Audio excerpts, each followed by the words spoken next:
नमस्कार दोस्तों, मैं हूं आदर्श द्विवेदी। आपका बहुत बहुत स्वागत करता हूं अपने YouTube चैनल स्टडी विद आदर्श पर। मैं आपको पढ़ा रहा हूं आर्ट कला विषय। अगर आप TGT, PGT, NVS, KVS, LT किसी भी कंपटीशन की तैयारी आर्ट कला विषय से कर रहे हैं तो मेरी क्लास आपके लिए निश्चित ही फायदेमंद होगी। हमारा चल रहा था स्थापत्य कला। स्थापत्य कला में हमने पढ़ लिया था मौर्यकालीन स्थापत्य पढ़ लिया था, हमने थोड़ा सा बौद्ध धर्म देख लिया था, जैन धर्म देख लिया था, हमने गांधार शैली पढ़ ली थी, हमने मथुरा शैली पढ़ ली थी। आज हम पढ़ेंगे गुप्तकालीन स्थापत्य। पहले हम लोग पूरा स्थापत्य कला पढ़ लेंगे। गुप्त हुआ, चंदेल हुआ, चोल हुआ, पल्लव वंश हुआ, सारा स्थापत्य कला पढ़ लेंगे। उसके बाद हम चित्रकारों को पढ़ेंगे, फिर हम लोग प्रागैतिहास काल से लेकर के शैलियों तक चलेंगे। ठीक, आज का हमारा टॉपिक है गुप्तकालीन स्थापत्य। एक ऐसा काल जिसको हम लोग भारतीय इतिहास में स्वर्ण काल के नाम से जानते हैं। ठीक, बहुत ही समृद्ध, बहुत ही वैभवशाली और कह लीजिए भारत का एक गोल्डन युग। ठीक, बहुत ज़्यादा, इतना ज़्यादा विकसित युग था ये, विकसित काल था ये। यहाँ पर मंदिर वगैरह इतने अच्छे बनते थे कि आज भी उनकी शोभा देखने लायक है और पर्यटन स्थल बने हुए हैं। अच्छे खासे लोग वहाँ पर उनको देखने के लिए लोग जाते हैं। बहुत ज़्यादा अच्छा था। तो चलिए हम लोग देखते हैं गुप्तकालीन स्थापत्य। इसका पहले थोड़ा सा इसको वंश देख लेते हैं, इसके शासक देख लेते हैं, उसके बाद हम इसकी स्थापत्य कला पर आते हैं। चलिए शुरू करते हैं। भारत का स्वर्ण युग कहा जाता है गुप्तकाल। ठीक, भारत का स्वर्ण युग गुप्तकाल कहा जाता है। वैसे मुगल काल में भी स्वर्ण युग आता है, स्थापत्य कला का स्वर्ण युग आता है, चित्रकारी का स्वर्ण युग आता है। वो लोग जब वो चीज़ जब हम मुगल काल में आएंगे तब देखेंगे। फिलहाल अगर आपसे पूछा जाए भारत का स्वर्ण युग किसे कहा जाता है और आपके ऑप्शन में गुप्त और मुगल दोनों दिया हो तो गुप्त के होने पर हम पहले गुप्त को ही टिक करेंगे। ठीक, भारत का स्वर्ण युग या भारत के इतिहास का स्वर्ण काल या भारत के इतिहास का स्वर्ण युग किसे कहा जाता है तो हमारा ऑप्शन केवल और केवल गुप्त काल। गुप्त काल के ना होने पर हम लोग मुगल काल या अकबर काल पर जाएंगे। ठीक, स्थापना किसने करी थी? श्रीगुप्त ने। अगर हम बात करेंगे गुप्त काल की स्थापना या गुप्त वंश की स्थापना किसने करी थी? जो हमारा गुप्त वंश था उसकी स्थापना करी थी श्रीगुप्त ने। 240 ईस्वी में इन्होंने स्थापना करी और ये शासक रहे 240 ईस्वी से 280 ईस्वी तक। गुप्त काल के संस्थापक श्रीगुप्त, ये 240 से 280 तक लगभग 40 वर्ष इन्होंने शासन किया। ठीक, ये गद्दी पर बैठे। अगर आपसे गुप्त वंश की स्थापना पूछी जाए, संस्थापक पूछे जाए तो श्रीगुप्त। गुप्त वंश का प्रथम महान सम्राट चंद्रगुप्त प्रथम। ठीक, चंद्रगुप्त प्रथम ये एक इस वंश के महान सम्राट थे, लेकिन ये इस वंश के सबसे महान सम्राट नहीं थे। इस वंश के सबसे महान सम्राट नहीं थे, वो भी आगे बताएंगे कौन थे। लेकिन ये एक गुप्त वंश के महान सम्राट थे, चंद्रगुप्त प्रथम। इनकी उपाधि क्या थी? महाराजा धीराज। ठीक, महाराजा धीराज। चंद्रगुप्त प्रथम की उपाधि थी महाराजा धीराज। चंद्रगुप्त प्रथम का उत्तराधिकारी कौन था? समुद्रगुप्त। चंद्रगुप्त प्रथम का उत्तराधिकारी कह लीजिए या पुत्र कह लीजिए समुद्रगुप्त। और समुद्रगुप्त को क्या कहा जाता है? समुद्रगुप्त को भारत का नेपोलियन कहा जाता है। समुद्रगुप्त को भारत का नेपोलियन कहा जाता है। समुद्रगुप्त का उत्तराधिकारी कौन हुआ? चंद्रगुप्त द्वितीय। अब ये देखते हैं, इनका काल बहुत महत्वपूर्ण है। अगर गुप्त काल का सबसे प्रतापी शासक या सबसे महान शासक आपसे पूछा जाए तो वो चंद्रगुप्त द्वितीय या चंद्रगुप्त विक्रमादित्य।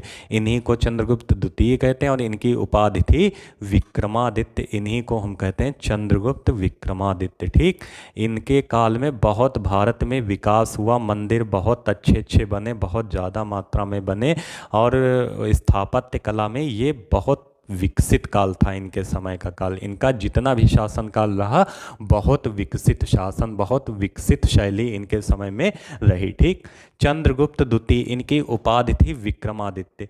इनको चाहे चंद्रगुप्त द्वितीय कहिए या चंद्रगुप्त विक्रमादित्य कहिए। ठीक, चंद्रगुप्त द्वितीय या सेकंड गुप्त वंश के सर्वाधिक प्रतापी व महान शासक थे।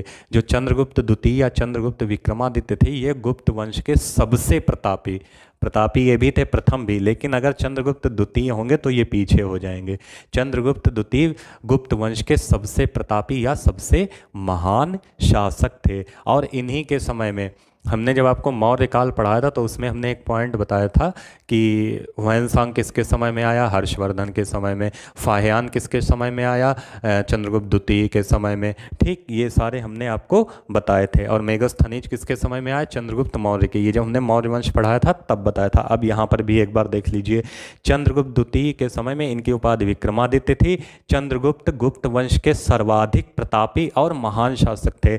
और इन्हीं के समय में चीनी यात्री ये जो फाहियान थे ये चीनी थे। चीनी यात्री फाहियान भारत आए थे। ठीक, फाहियान चंद्रगुप्त द्वितीय के समय में भारत आए थे। अब चंद्रगुप्त द्वितीय का उत्तराधिकारी कौन था, कुमारगुप्त प्रथम। कुमारगुप्त प्रथम चंद्रगुप्त द्वितीय के पुत्र थे। और कुमारगुप्त ने एक बहुत बढ़िया काम किया था, वो आपके आर्ट के लिए बहुत ज़्यादा इम्पोर्टेंट है। कुमारगुप्त प्रथम ने नालंदा विश्वविद्यालय बनवाया। ठीक, और नालंदा विश्वविद्यालय कहाँ पड़ता है, बिहार में पड़ता है। ठीक, ये हम जब पढ़ेंगे आगे वो देखेंगे महाविद्यालय विद्यालय, तब उसमें हम ये चीज़ें आपको पढ़ाएंगे। ठीक, नालंदा विश्वविद्यालय कुमारगुप्त प्रथम ने बनवाया था। ठीक, गुप्त काल में शैली कौन सी थी, नागर शैली। देखिए, भारत में तीन मुख्य शैलियाँ प्रचलित थीं। एक नागर शैली, एक द्रविड़ शैली, एक बेसर शैली। एक टॉपिक हम इस पर भी बनाएंगे। जो नागर शैली थी वो उत्तर भारत में प्रचलित थी, और नागर शैली जो थी ये गुप्त काल में बहुत ज़्यादा प्रचलित थी। जो द्रविड़ शैली थी वो दक्षिण शैली में प्रचलित थी, और जो बेसर शैली थी वो उत्तर भारत और दक्षिण भारत का जो मध्य का क्षेत्र आता है, बीच का, वहाँ पर प्रचलित थी। जब हम ये तीनों शैलियाँ आपको पढ़ाएंगे, हम तीनों शैलियाँ आपको पढ़ाएंगे अलग से, तो उसमें हम नागर शैली के लक्षण, बेसर शैली के लक्षण और द्रविड़ शैली के लक्षण ये सब पढ़ा देंगे। फिलहाल यहाँ पर गुप्त काल में शैली नागर शैली थी। गुप्त काल के स्थापत्य के मुख्य राज्य कौन थे, गुप्त वंश में या गुप्त काल में जहाँ पर विशेष कर काम हुआ जिन राज्यों में, वो राज्य कौन थे, एक उत्तर प्रदेश था और एक मध्य प्रदेश था। ठीक, ये मुख्य राज्य थे इनके स्थापत्य कला के।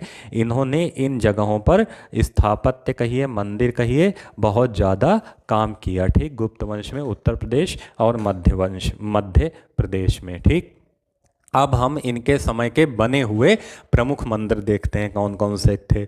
सबसे पहले हम मंदिरों के नाम देख लेते हैं, उसके बाद हम बात करेंगे कि इनकी किस मंदिर की क्या विशेषताएं हैं वो हम देखेंगे। पहले देखिए गुप्त काल के मंदिर, पहले तो नाम देख लेते हैं। एक है दशावतार मंदिर। ठीक, दशावतार मंदिर आपके एग्जाम में कई बार पूछा गया है, बहुत ज़्यादा इंपॉर्टेंट है। दशावतार मंदिर ये कहाँ पड़ता है, देखिए ये देवगढ़ में, इसको देवगढ़ मंदिर के नाम से भी जानते हैं। दशावतार मंदिर को अभी हम आगे बताएंगे जब इस मंदिर को डिटेल में पढ़ाएंगे। फिलहाल इसको देवगढ़ मंदिर के नाम से भी जानते हैं, और ये जिला ललितपुर में उत्तर प्रदेश में पड़ता है। ललितपुर जिला में उत्तर प्रदेश में पड़ता है, देवगढ़ नामक स्थान में। देखिए, अगर प्रदेश पूछा जाए, राज्य पूछा जाए उत्तर प्रदेश, अगर जिला पूछा जाए ललितपुर, और ललितपुर में स्थान पूछा जाए तो देवगढ़ में पड़ता है। दूसरा है हमारा भीतर गांव का मंदिर। भीतर गांव का मंदिर ये भी बहुत आपका इम्पोर्टेंट है। ये कानपुर में पड़ता है, ये भी उत्तर प्रदेश में पड़ता है। कानपुर में उत्तर प्रदेश में भीतर गांव का मंदिर। अगला है हमारा पार्वती मंदिर। ये भी आपका बहुत बार एग्जाम में पूछा गया। पार्वती मंदिर ये मध्य प्रदेश के पन्ना जिले में पड़ता है, नचना कुठार में। राज्य मध्य प्रदेश, जिला पन्ना, स्थान अगर पूछा जाए तो नचना कुठार, और इसको नचना कुठार मंदिर या नचना कुठार का पार्वती मंदिर भी बोलते हैं। ऐसे भी पूछ सकता है नचना कुठार का मंदिर किस भगवान को या किस देवी को समर्पित है, तो आपको पता होना चाहिए पार्वती माता को समर्पित है ये मंदिर। ठीक, उसके बाद में आ जाता है एरण का मंदिर। ये भी आपका पूछा गया, ये कहाँ पड़ता है, मध्य प्रदेश में पड़ता है, सागर जिला में। एरण का मंदिर मध्य प्रदेश के सागर जिला में पड़ता है, और ये विष्णु जी को समर्पित है। ठीक, ये सब गुप्तकालीन मंदिर हैं। ये पूछा जाएगा ये मंदिर किस काल का है, और बाकी पॉइंट भी पूछे जाएंगे। तो आप ये अभी जो मंदिर पढ़ रहे हैं सब गुप्त काल के हैं। एरण का मंदिर ये जिला सागर मध्य प्रदेश में किसको समर्पित है, विष्णु जी को समर्पित है। अगला है हमारा सिरपुर का मंदिर। ये भी मध्य प्रदेश में। सिरपुर का मंदिर किसको समर्पित है, लक्ष्मण जी को समर्पित है। सिरपुर का मंदिर लक्ष्मण को समर्पित है। अगला है हमारा अहित छत्र मंदिर। ये भी मध्य प्रदेश में शिव जी को समर्पित है। अगला है हमारा भूमरा मंदिर। भूमरा मंदिर ये सतना जिला में है, मध्य प्रदेश में है, शिव जी को समर्पित है। अगला है तिगुआ मंदिर। तिगुआ मंदिर जबलपुर में है, मध्य प्रदेश में है। अगला है हमारा सांची मंदिर, मध्य प्रदेश में है, विष्णु जी को समर्पित है। ठीक, अब हम जरा एक बार मंदिर फिर से देख लेते हैं, फिर आगे बढ़ते हैं। पहला है दशावतार मंदिर, उत्तर प्रदेश के ललितपुर जिले में देवगढ़ नामक स्थान पर पड़ता है। इसको देवगढ़ का दशावतार मंदिर भी बोलते हैं। फिर उसके बाद हमारा है भीतरगांव का मंदिर, ये कानपुर उत्तर प्रदेश में पड़ता है। अगला है हमारा पार्वती मंदिर, नचना कुठार, पन्ना जिला, मध्य प्रदेश में पड़ता है। अगला है हमारा एरण का मंदिर, ये सागर जिला, मध्य प्रदेश में पड़ता है, विष्णु जी को समर्पित है। एरण का मंदिर गुप्तकालीन है। सिरपुर का मंदिर, सिरपुर का मंदिर मध्य प्रदेश में है, लक्ष्मण को समर्पित है। अहिछत्र मंदिर मध्य प्रदेश में है, शिव जी को समर्पित है, गुप्तकालीन है। भूमरा मंदिर मध्य प्रदेश में है, जिला सतना, शिव जी को समर्पित है। तिगुआ मंदिर जबलपुर मध्य प्रदेश में है। सांची मंदिर ये भी मध्य प्रदेश में है, विष्णु जी को समर्पित है। अब हम इन मंदिरों को अलग अलग देखते हैं। पहले हम देखते हैं दशावतार मंदिर को। दशावतार मंदिर, देखिए इसका निर्माण काल क्या है। सबसे पहले तो आपको पता ही है ये गुप्तकालीन है, अगर काल पूछा जाए गुप्तकालीन। ठीक, दशावतार मंदिर का निर्माण काल 5वीं शताब्दी। दशावतार मंदिर का निर्माण काल 5वीं शताब्दी। इसको देवगढ़ का दशावतार मंदिर भी बोलते हैं। ठीक, 5वीं शताब्दी। समर्पित किसको है? विष्णु जी को समर्पित है।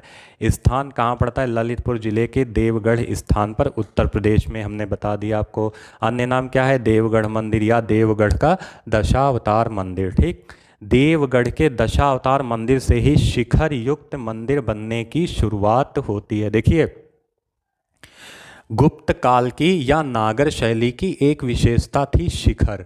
ठीक, मंदिरों में जो है शिखर बनता था, ये नागर शैली की विशेषता है। जो द्रविड़ शैली है हमारी, वहाँ पर विमान बनता था। जब हम आपको नागर और द्रविड़ बताएंगे तो हम आपको विमान बताएंगे क्या होता है और शिखर बताएंगे क्या होता है। ठीक, फिलहाल यहाँ पर अभी जो है ये शिखर बनता था और ऊंचा शिखर बनता था। ठीक, तो ये जो है दशावतार मंदिर से शिखर युक्त मंदिर बनने की शुरुआत दशावतार मंदिर से होती है गुप्त काल में। ये गुप्त काल का पहला शिखर युक्त मंदिर माना जाता है दशावतार मंदिर। ठीक, ये गुप्त काल में देवगढ़ के दशावतार मंदिर से ही शिखर युक्त मंदिर बनने की शुरुआत होती है। देवगढ़ का दशावतार मंदिर पंचायतन शैली में बना है। पंचायतन शैली, अब ये पंचायतन शैली क्या होती है? देखिए, पंचायतन शैली दो शब्दों से मिलकर बना है, एक पंच प्लस एक आयतन। ठीक, पंच संख्या हो गई आपकी 5, आयतन देखिए 5 देवताओं को, मतलब 5 आयत। ठीक, 5 आयत, 5 देवताओं को मिलाकर के पंचायतन शैली बनती थी। बीच में जो मुख्य देवता होते थे, जैसे विष्णु जी को समर्पित करना है या शिव जी को समर्पित करना है, तो उनको बीच में बिठाया जाता है, बीच में बिठाया जाता था। और जो बाकी के 4 देवता थे वो उनके आसपास बिठाए जाते थे 4 जगहों पर। ठीक, और ये एक आयताकार रूप में बनाया जाता था। ये होती थी हमारी पंचायतन शैली। और शिखर युक्त मंदिर का प्रथम प्रमाण दशावतार मंदिर। ठीक, दशावतार, शिखर युक्त मंदिर का प्रथम प्रमाण है दशावतार। मंदिर में भगवान विष्णु के 10 अवतार, आपको 10 अवतार ये क्रम से याद रखने हैं। ये जो 10 अवतार हैं विष्णु जी के, ये आपको क्रम से याद रखने हैं। देखिए, मत्स्य, कूर्म, वाराह, नृसिंह, वामन, परशुराम, राम, कृष्ण, बुद्ध, कल्कि। ठीक, देखिए, मत्स्य, कूर्म, वाराह, नृसिंह, वामन, परशुराम, राम, कृष्ण, बुद्ध और कल्कि, ये आपको 10 अवतार क्रम से याद रखने हैं। अब अच्छा, थोड़ा सा आपको हम बता देते हैं, ये जो मत्स्य अवतार था ये क्या था? जब माना जाता है जब जल प्रलय हुई, सबसे पहले जब पृथ्वी पर जल प्रलय हुई तो भगवान ने कुछ ऋषियों को बचाने के लिए, उसमें मनु भी थे, उनको बचाने के लिए मछली का रूप धारण किया था। जल प्रलय में एक नाव पर उन्होंने सप्त ऋषियों को बिठा दिया था और खींच करके किनारे ले गए थे। उन्होंने कहा था तुम लोगों से सृष्टि की दोबारा से शुरुआत होगी। तो मछली का अवतार लेकर के उन्होंने नाव को खींच करके ले गए थे। ये थे आपका मत्स्य अवतार। अगला है हमारा कूर्म अवतार। कूर्म अवतार कछुए का अवतार। अच्छा, कूर्म किसका वाहन है? कूर्म आप लोग बताइए, तब तक हम बताते हैं। देखिए, कूर्म अवतार इन्होंने लिया था जब समुद्र मंथन हुआ था। आपको पता है देवताओं ने और राक्षसों ने मिलकर के समुद्र मंथन किया था। ठीक, और जो वो पर्वत था उसको कछुए की पीठ पर रखा गया था। तो वही अवतार जो कछुआ बने थे विष्णु जी, वो अवतार है आपका कूर्मा अवतार। अगला है हमारा वाराह अवतार। दो राक्षस थे, हिरण्याक्ष और एक और थे। तो हिरण्याक्ष ने जो है पृथ्वी को समुद्र के नीचे छुपा दिया था ले जा करके। तो उनको मारने के लिए भगवान ने वाराह अवतार धारण किया था और उनको समुद्र के नीचे जाकर मारा था और फिर से पृथ्वी को ऊपर ले आए थे। अगला है हमारा नरसिंह। सभी को पता है भक्त प्रहलाद, हिरण्याकश्यप, उनको जो है मारा था भगवान ने। अगले थे हमारे वामन अवतार। जब बलि, राजा बलि थे, उन्होंने देवताओं को हरा दिया। राजा बलि बहुत भक्त थे विष्णु जी के, लेकिन उनके साथ में देवताओं ने ऐसा घटनाक्रम कर दिया था कुछ कि वो जो है देवताओं से अपनी दुश्मनी मानने लगे और उन्होंने इंद्र को हरा करके स्वर्ग पर कब्जा कर लिया था। तो देवता लोग गए विष्णु के पास, उन्होंने कहा आप क्या करोगे। तो विष्णु जी जो थे वामन अवतार मांग करके, बलि बहुत दानी थे, वामन मतलब बौने बन करके, छोटे से बन करके गए। उन्होंने कहा भिक्षाम दे। तो उन्होंने कहा क्या भिक्षा चाहिए। उन्होंने 3 डग जमीन मांगी थी और 2 डग में सब कुछ माप लिया था। उन्होंने कहा आप तीसरा डग कहाँ रखे। बलि ने कहा हमारी पीठ पर रखो। तो बलि को नाप लिया था, फिर उन्होंने देवताओं को राज्य दिलवा दिया था। अगला है हमारा परशुराम। सभी को पता है सहस्त्रबाहु जो थे, उनके 1000 हाथ थे। उनके हाथों को काट करके और अत्याचारी क्षत्रियों का वध करके उन्होंने धर्म की स्थापना करी थी। फिर राम, सभी को पता है राम रावण का युद्ध हुआ था। कृष्ण जी कंस युद्ध या महाभारत। ठीक। अगले बुद्ध हमारे, हमने पढ़ा दिया बौद्ध धर्म आपको। फिर कल के अवतार जो कि कलयुग में होगा। ये हो गया हमारा दशावतार मंदिर। अब इसको एक बार फिर देख लेते हैं, फिर हम इरेज करके आगे बढ़ते हैं। देखिए, गुप्तकालीन स्थापत्य, भारत का स्वर्ण युग कहा जाता है गुप्त काल को। स्थापना किसने करी, श्री गुप्त ने। 240 ईसा पूर्व से 280 ईसा पूर्व ये शासक रहे। ये वंश नहीं है, इनका शासनकाल है 240 ईस्वी से 280 ईस्वी। गुप्त वंश का प्रथम महान सम्राट चंद्रगुप्त प्रथम। चंद्रगुप्त प्रथम की उपाधि क्या थी, महाराजा धीराज। चंद्रगुप्त प्रथम का उत्तराधिकारी कौन था, समुद्रगुप्त। समुद्रगुप्त को क्या कहा जाता है, भारत का नेपोलियन। समुद्रगुप्त का उत्तराधिकारी कौन था, चंद्रगुप्त द्वितीय। चंद्रगुप्त द्वितीय की उपाधि क्या थी, विक्रमादित्य। ये सबसे प्रतापी शासक थे गुप्त वंश के, चंद्रगुप्त द्वितीय या चंद्रगुप्त विक्रमादित्य। ठीक। चंद्रगुप्त द्वितीय गुप्त वंश के सर्वाधिक प्रतापी व महान शासक थे। चंद्रगुप्त द्वितीय के समय फाहियान भारत आया था। चंद्रगुप्त द्वितीय का उत्तराधिकारी कुमारगुप्त प्रथम। नालंदा विश्वविद्यालय बनवाया कुमारगुप्त प्रथम ने। गुप्त काल में शैली कौन सी थी, नागर शैली। गुप्त काल के स्थापत्य के मुख्य राज्य कौन थे, उत्तर प्रदेश, मध्य प्रदेश।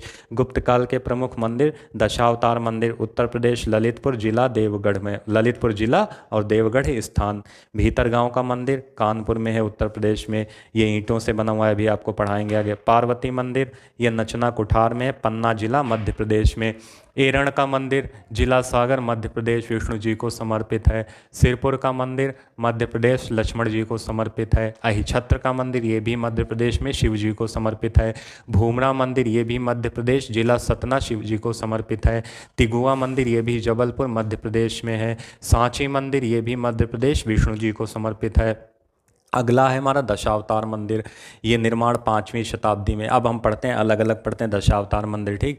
निर्माण 5वीं शताब्दी में हुआ, समर्पित है विष्णु जी को। स्थान ये है कहाँ, ललितपुर जिले के देवगढ़ स्थान पर, उत्तर प्रदेश में। अन्य नाम देवगढ़ मंदिर। देवगढ़ के दशावतार मंदिर से ही शिखरयुक्त मंदिर बनने की शुरुआत होती है।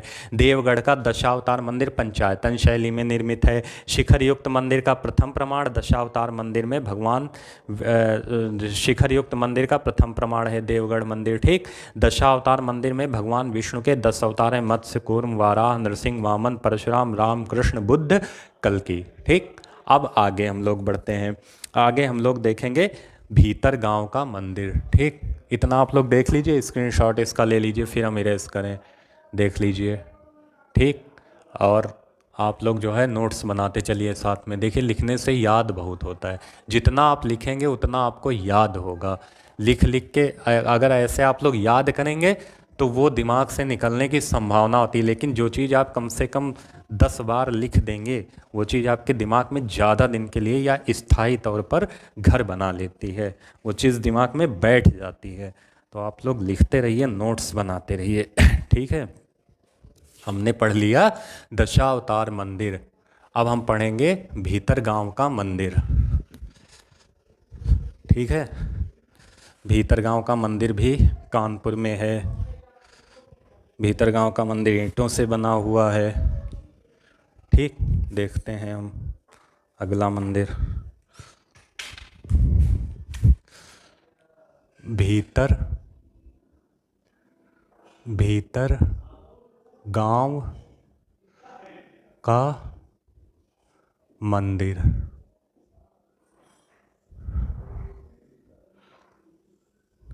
ठीक, भीतर गांव का मंदिर। ये हमारा अच्छा, एक चीज छूट गई दशावतार मंदिर में, वो देख लेते हैं पहले।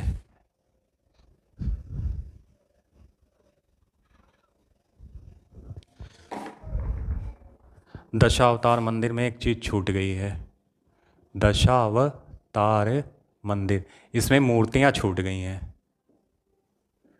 फिर हम पढ़ेंगे भीतर गांव का मंदिर। ठीक, दशावतार मंदिर। देखिए, दशावतार मंदिर में मूर्तियां कौन कौन सी हैं? गजेंद्र मोक्ष, गजेंद्र मोक्ष, गजेंद्र मोक्ष की मूर्ति, गजेंद्र मोक्ष की मूर्ति। ठीक, अनंतशाही विष्णु, अनंतशाही विष्णु, अनंतशाही विष्णु, अनंतशाही विष्णु। उसके बाद में नर नारायण, नर नारायण की मूर्ति, नर नारायण, नर नारायण। अर्जुन और कृष्ण का रूप थे नर नारायण। ठीक, नर नारायण की मूर्ति। और उसके बाद में शेषनाग पर शयन करते विष्णु, शेषनाग पर शयन करते, शेषनाग पर शयन करते विष्णु। ठीक, शेषनाग पर शयन करते विष्णु। ये और गंगा यमुना की मूर्तियां। अच्छा, गंगा और यमुना जी का वाहन बताइए। गंगा यमुना की मूर्तियां, गंगा यमुना की मूर्तियां। ठीक, ये हैं। गंगा जी का वाहन मगरमच्छ, पूछा जाता है आपके एग्जाम में। गंगा जी का वाहन मगरमच्छ, मगरमच्छ। और यमुना जी का वाहन कूर्म, यानी कि कछुआ। यमुना जी का वाहन, यमुना जी का वाहन कूर्म। ठीक, कछुआ। अच्छा, ये जो दशावतार मंदिर है ये लाल पत्थर से बना है। दशावतार मंदिर और ईंटों से चिनाई हुई है। दशावतार मंदिर की सामग्री क्या है? दशावतार, दशावतार मंदिर, दशावतार मंदिर, दशावतार मंदिर की सामग्री बना किससे है? ठीक, लाल पत्थर, लाल पत्थर प्लस चिनाई ईंट, प्लस चिनाई ईंट। ये हमारा अब कंप्लीट हुआ दशावतार मंदिर। और अब आगे हम देखेंगे हमारा भीतर गांव का मंदिर। ठीक, भीतर गांव, भीतर गांव का मंदिर।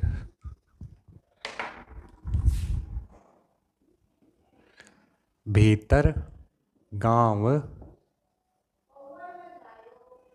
भीतर गांव का मंदिर। ये है कहाँ?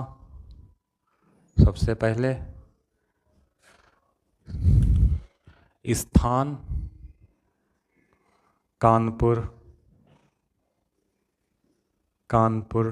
ठीक, गुप्तकालीन है, लिख लीजिए काल गुप्त, गुप्त। ठीक, ये भी शिखर युक्त मंदिर है भीतर गांव का मंदिर। ये भी शिखर युक्त मंदिर है। ठीक, शिखर युक्त मंदिर। और ये ईंटों से निर्मित है, ईंटों से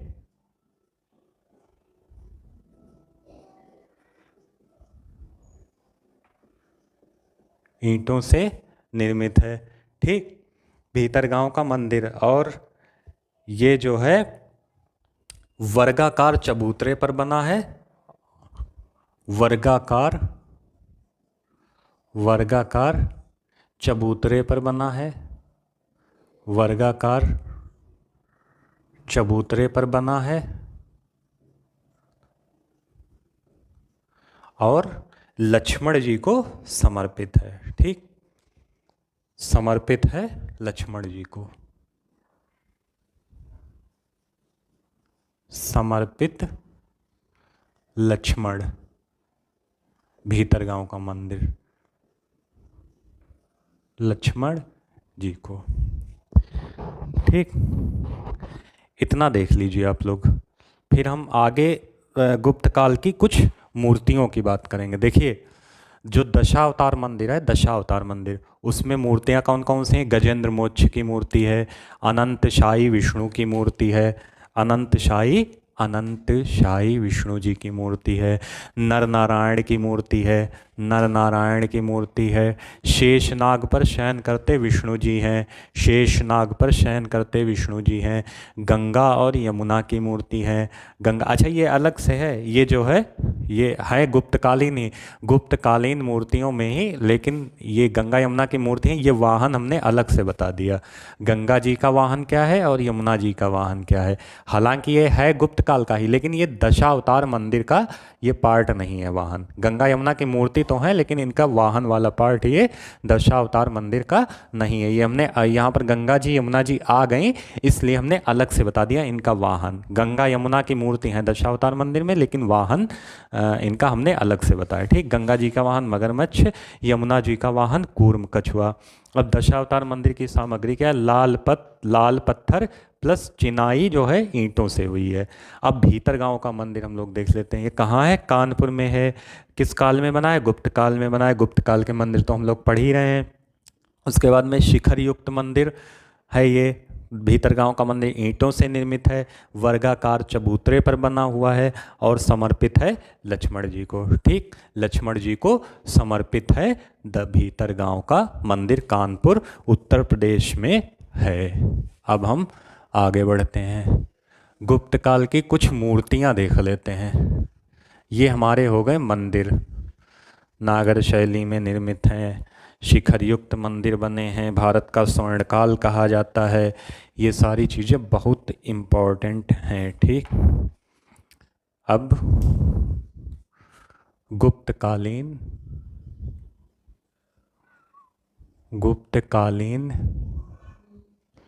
मूर्तियाँ, ये भी आपकी पूछी जाती हैं। ठीक, गुप्तकालीन मूर्तियाँ देखिए, सुल्तानगंज बिहार से एक ताम्र की मूर्ति मिली है बुद्ध की। सुल्तानगंज बिहार से बुद्ध की एक ताम्र की मूर्ति मिली है, जो बर्मिंघम संग्रहालय में संग्रहित है, और इसे बर्मिंघम बुद्धा के नाम से भी जाना जाता है इस मूर्ति को। अब लिखिए, सुल्तानगंज, अगर पूछा जाए कहाँ से प्राप्त हुई है, तो सुल्तानगंज बिहार से, राज्य बिहार, सुल्तानगंज स्थान, सुल्तानगंज बिहार से प्राप्त बुद्ध की, ये पूछा जाता है सुल्तानगंज बिहार से प्राप्त बुद्ध की मूर्ति किस काल की है, तो गुप्त काल की है। सुल्तानगंज बिहार से प्राप्त बुद्ध की मूर्ति, बुद्ध की मूर्ति जो बर्मिंघम संग्रहालय, बर्मिंघम संग्रहालय, जो बर्मिंघम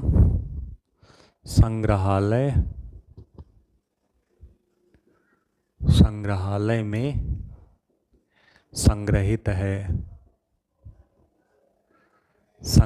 है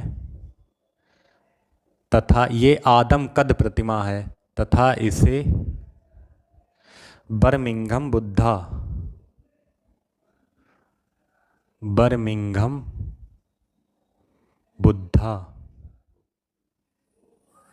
के नाम से जाना जाता है, के नाम से भी जानते हैं। ठीक, के नाम से भी। अब क्वेश्चन किसी भी तरीके से पूछ सकता है। बर्मिंघम बुद्धा किसे कहते हैं, बर्मिंघम बुद्धा किस काल में बनी, सुल्तानगंज बिहार से प्राप्त प्रतिमा कहाँ सुरक्षित है, सुल्तानगंज बिहार से प्रतिमा प्राप्त किस काल में बनी, या बुद्ध की ये जो प्रतिमा है इसको ये कहाँ सुरक्षित है। क्वेश्चन कैसे भी पूछा जा सकता है। ठीक, बर्मिंघम बुद्धा के नाम से भी जानते हैं। और ये मूर्ति तांबे से बनी है, या ताम्र मूर्ति है, ताम्र धातु से बनी है, ताम्र धातु से बनी है। ठीक,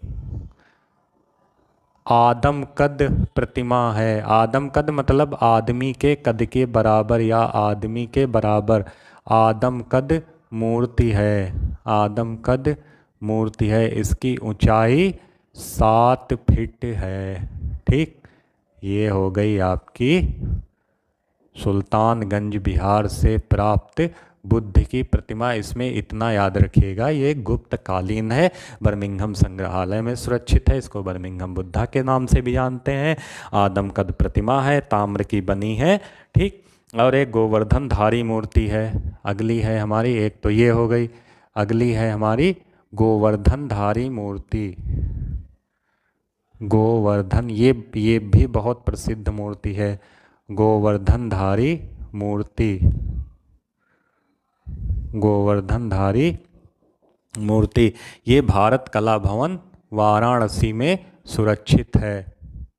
भारत कला भवन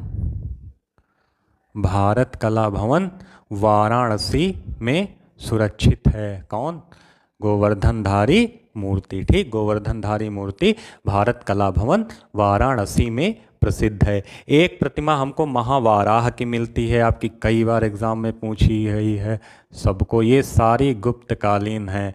महावराह या महावाराह की प्रतिमा और ये कहाँ से मिलती है, विदिशा मध्य प्रदेश से। ठीक, मध्य प्रदेश के विदिशा से, उदयगिरी से, मध्य प्रदेश के विदिशा जिले के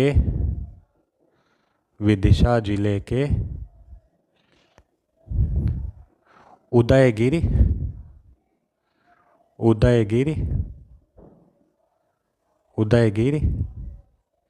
नामक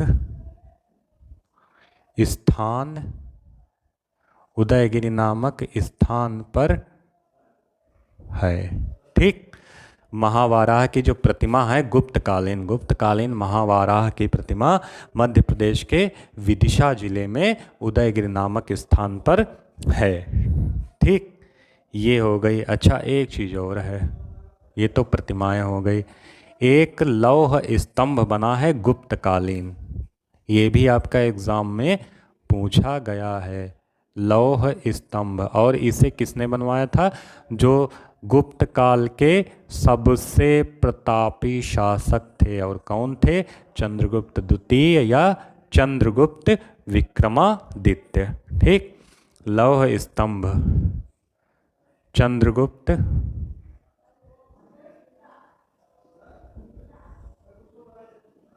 चंद्रगुप्त द्वितीय ने बनवाया। और ये है कहाँ बनवाया, कुतुब मीनार के पास दिल्ली में है। कुतुब मीनार लौह स्तंभ जो है कुतुब मीनार के पास दिल्ली में है, के पास दिल्ली में स्थित है, दिल्ली में स्थित। और इसका समय काल क्या है, समय काल है इसका 375 ईस्वी से 413 ईस्वी। किसका, लौह स्तंभ का 375 ईस्वी से 413 ईस्वी। ठीक, 375 ईस्वी से 413 ईस्वी। ये हमारी हो गए गुप्तकालीन मूर्तियाँ और ये लौह स्तंभ। अब जरा देख लीजिए, देखिए सुल्तानगंज बिहार से प्राप्त मूर्ति गुप्तकालीन है। आपसे पूछा जाए सुल्तानगंज बिहार से प्राप्त बुद्ध की मूर्ति किस काल की है, तो गुप्त काल की है। ये बर्मिंघम संग्रहालय में सुरक्षित है। इसको बर्मिंघम बुद्धा के नाम से भी जानते हैं। आदमकद प्रतिमा है, ताम्र की बनी हुई है, ऊंचाई 7 फीट है। ठीक, अब एक और गुप्तकालीन मूर्ति है गोवर्धनधारी मूर्ति। ये भारत कला भवन वाराणसी में सुरक्षित है। गोवर्धनधारी मूर्ति जो है ये भारत कला भवन वाराणसी में सुरक्षित है। एक महावाराह की प्रतिमा गुप्तकालीन है। ये मध्य प्रदेश के विदिशा जिले में उदयगिरि नामक स्थान पर बनी हुई है। ठीक, और एक लौह स्तंभ मध्य प्रदेश के विदिशा जिले में उदयगिरि नामक स्थान पर महावाराह की मूर्ति बनी है। गोवर्धनधारी मूर्ति भारत कला भवन वाराणसी में है। ये सुल्तानगंज से बिहार की प्राप्त प्रतिमा बर्मिंघम संग्रहालय में है। और ये लौह स्तंभ ये चंद्रगुप्त द्वितीय ने बनवाया, कुतुब मीनार के पास दिल्ली में है। और इसका समय 375 ईस्वी से 413 ईस्वी है। ठीक, अब हम जरा एक चीज़ देख लेते हैं। वो मैंने सोचा था आपको जब हम मंदिर के पार्ट पढ़ाएंगे तब पढ़ाएंगे, लेकिन हम आपको यहीं पर बता देते हैं, फिर वहाँ पर जा कर के हम डिटेल से आपको पढ़ाएंगे। जो गुप्त काल, इतना देख लीजिए आप लोग, इसका नोट कर लीजिए या स्क्रीनशॉट ले लीजिए, फिर आप लोग नोट कर लीजिए, साथ में लिखिए। लिखने से बहुत फ़ायदा होता है। लिखने से दिमाग में चीज़ बैठ जाती, फिक्स हो जाती एकदम। आप रटा हुआ भूल जाएंगे, पढ़ा हुआ भूल जाएंगे, लेकिन लिखा हुआ जो है वो आप नहीं भूलें। देखिए, हम गुप्तकालीन मंदिर जो बनते थे उनके ज़रा पार्ट देख लेते हैं। ये हम जब आपको वो पढ़ाएंगे मंदिर के पार्ट, तब हम आपको बताएंगे। हम इन सारी चीज़ों की आपको क्लास देंगे। द्रविड़ शैली, नागर शैली, बेसर शैली, मंदिर के पार्ट और स्तूप के पार्ट, और उसके बाद में वो जो बनते थे मौर्यकालीन जो स्तंभ वगैरह बनते थे उनके पार्ट, हम सब आपको एक दिन पढ़ाएंगे। ठीक, गुप्तकालीन मंदिर के मुख्य भाग। ठीक, मुख्य भाग। देखिए, सबसे पहले जो है होता था जगती। जगती, जगती, जगती। यह क्या होता था? ये वो चबूतरा होता था, वो चबूतरा जिस पर मंदिर बनता था, या कह लीजिए चबूतरा जिस पर मंदिर बनता था, जिस पर मंदिर बनता था, जिस पर मंदिर बनता था।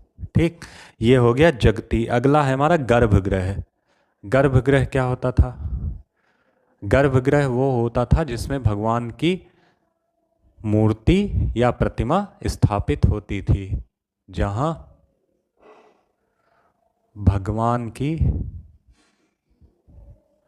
प्रतिमा स्थापित। आप लोग मंदिर जाते होंगे तो आपने देखा होगा कि भगवान जिस जगह पर बिठाए जाते हैं उसको गर्भगृह कहते हैं, जहाँ भगवान की प्रतिमा स्थापित होती है। ठीक, स्थापित होती है।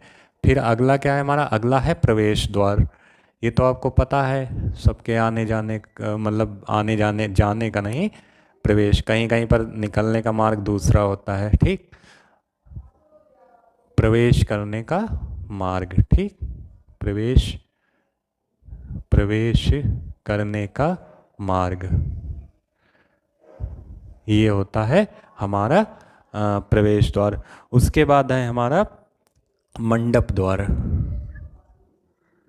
मंडप द्वार, मंडप द्वार। मंडप द्वार क्या होता है?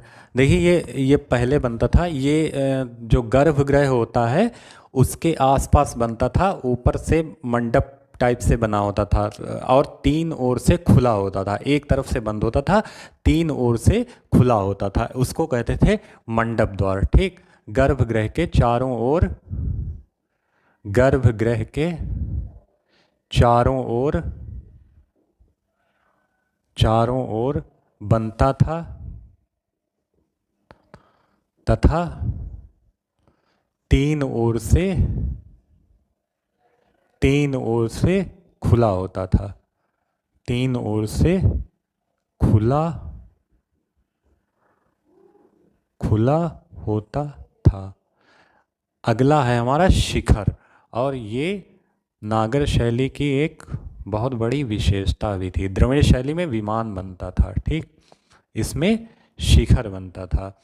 ये क्या होता था, ये शिखर जो है ये गर्भगृह की बाहरी दीवारों पर बनता था। ठीक, गर्भगृह की बाहरी दीवारों पर बनता था, गर्भगृह की बाहरी, ऊपर आपने देखा होगा ऊपर बनता है, मंदिर के ऊपर ऐसे बनता है कुछ कुछ पिरामिड आकार का। ठीक, वही होता है शिखर। गर्भगृह की बाहरी दीवारों पर, बाहरी दीवारों पर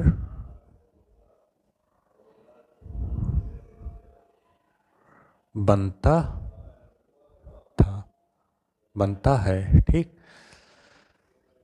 ये हो गए हमारे गुप्तकालीन मंदिर के भाग, और ये हमारी हो गई गुप्तकालीन स्थापत्य कला। ठीक, अब इसको जरा एक बार और देख ले जाते हैं। गुप्तकालीन मंदिर के भाग।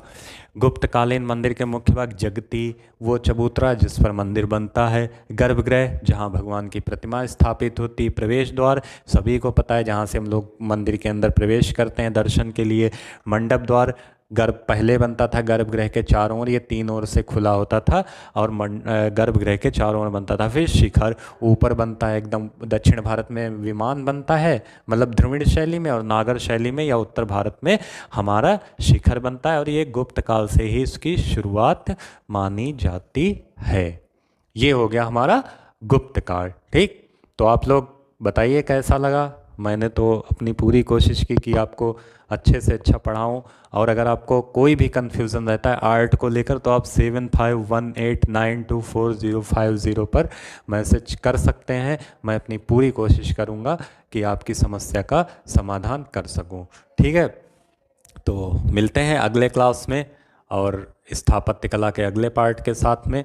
और सभी का बहुत बहुत धन्यवाद, सभी को बहुत बहुत धन्यवाद आप सभी का। आप लोग चैनल को लाइक करिए, शेयर करिए और मेरा सपोर्ट करिए। ठीक है, धन्यवाद, नमस्कार, आपका दिन शुभ हो। मिलते हैं अगली क्लास में।